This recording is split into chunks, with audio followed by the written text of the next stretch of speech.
Nakausap na ng PNP Criminal Investigation and Detection Group ang mga magulang ng yumaong student-athlete na si Rene Baterbonia kaugnay ng ilang detalye hinggil sa resulta ng kanilang investigasyon sa nangyaring trahedya sa Aurora. Sinabi rin ni Police Major General Morico na hindi lamang si Baterbonia at Adili ang itinuturing nilang biktima ng hazing sa umano'y team building sa Aurora.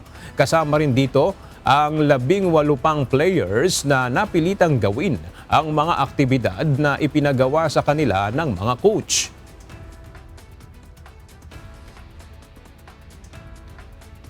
The purpose of the meeting is two things. One, to inform them the result of our investigation because they have the right to know. Second is to assure them na, in all stages ng prosecution, if this one goes to trial, the CIDG will be there to continuously follow up this case.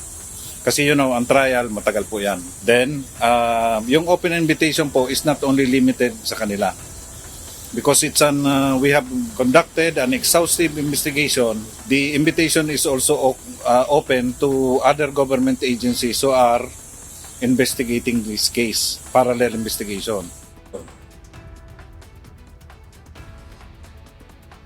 Samantala, hindi naman makapagbigay ng komento si Attorney Israelito Torion, tumatayong counsel ng pamilya Baterbonia hinggil sa naging pahayag ni DILG Secretary John Vic Remulla na maaaring mabawasan ang 11 na inirekomenda nilang makasuhan.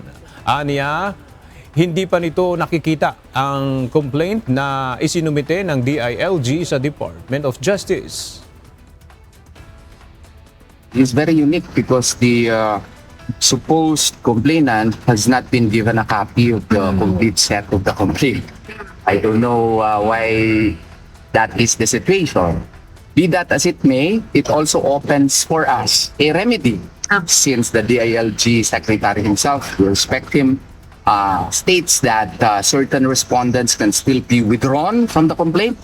Then there is likewise no prohibition on our part to file a supplemental complaint, including certain persons whom we view to be likewise responsible for the incident. Pero that would still be under study para makita muna namin yung complaint.